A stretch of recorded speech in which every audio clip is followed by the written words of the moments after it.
دیوونه کیه؟ عاقل کیه؟ جونور کامل کیه؟ چرا وقتی شعرهای حسین پناهی رو میشنویم حس میکنیم داره باهامون حرف میزنه؟ چطور ممکنه دیالوگ‌های یک بازیگر مثل شعر توی ذهن آدم موندگار بشن؟ تا پایان این ویدئو 3 راز رو دربارش کشف میکنی که هیچ کس نگفته. اینجا فقط درباره زندگی یه هنرمند صحبت نمی کنیم. میخوایم وارد ذهنش بشیم، شعرهاش رو بخونیم، دیالوگهاش رو گوش بدیم و بفهمیم چرا هنوز زنده است. حسین پناهی در 6 شهریور 1335 در روستای دجکوه به دنیا اومد، جایی که کوه‌ها بیشتر از آدم‌ها باهات حرف می‌زدند. بچه آروم، عاشق خیال پردازی که بعدها با قلم و نگاهش دل میلیون‌ها نفر رو لرزوند. پدرش میخواست روحانی شه، پس فرستادنش قم. سالها بعد با یه سوال ساده از یه زن روستایی کل زندگیش زیر و رو شد. تصمیم گرفت طلبگی رو رها کنه و دنبال چیزی بره که واقعاً میخواست: بازیگری، شعر، هنر. تهران، مدرسه آناهیتا. 4 سال آموزش بازیگری و نمایشنامه نویسی. شروع کارش با تئاتر بود، ولی خیلی زود راهش به تلویزیون و سینما باز شد. چشمایی که انگار باهات حرف می‌زدن، لحن خاص، صدای پرراز. شعرهاش انگار از دل خاک در اومده بودن. نه قافیه بازی، نه خودنمایی، فقط حرف دل.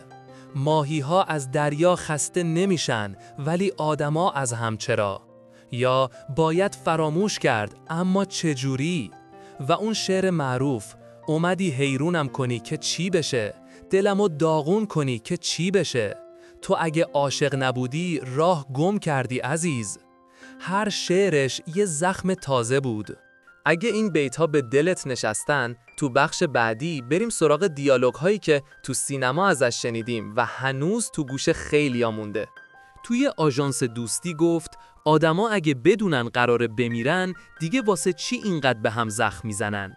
یا توی یه مصاحبه گفت من با کلمات زندگی میکنم، مثل بعضیا که با هوا نفس میکشن. تکه کلامهاش از جنس خودش بودن، صادق، بی‌پرده، تلخ. پناهی همیشه از تنهایی حرف میزد، اما نه مثل یه درد ساده. براش تنهایی حقیقت بود، مثل نفس کشیدن. یه بار نوشت ما آدم‌ها همیشه دنبال کسی می‌گردیم که تنهاییمون رو پر کنه، غافل از این که شاید همین تنهایی تنها چیزی باشه که ما رو واقعی نگه داشته. این نگاه نه فقط تو شعرهاش که توی بازیگریش هم موج میزد. هر نقشش پر از خلوت و تنهایی بود. تو فیلم نار و نی یه معلم ساده بود، اما سکوتش از فریاد هم قوی‌تر بود. توی گذرگاه فقط چند دقیقه بازی کرد، اما همون چند دیالوگ کافی بود تا بیننده فراموشش نکنه. در تیرباران نقش یه زندانی سیاسی رو بازی کرد که فقط با نگاهش حرف میزد. تو سایه خیال انگار خود خیال بود.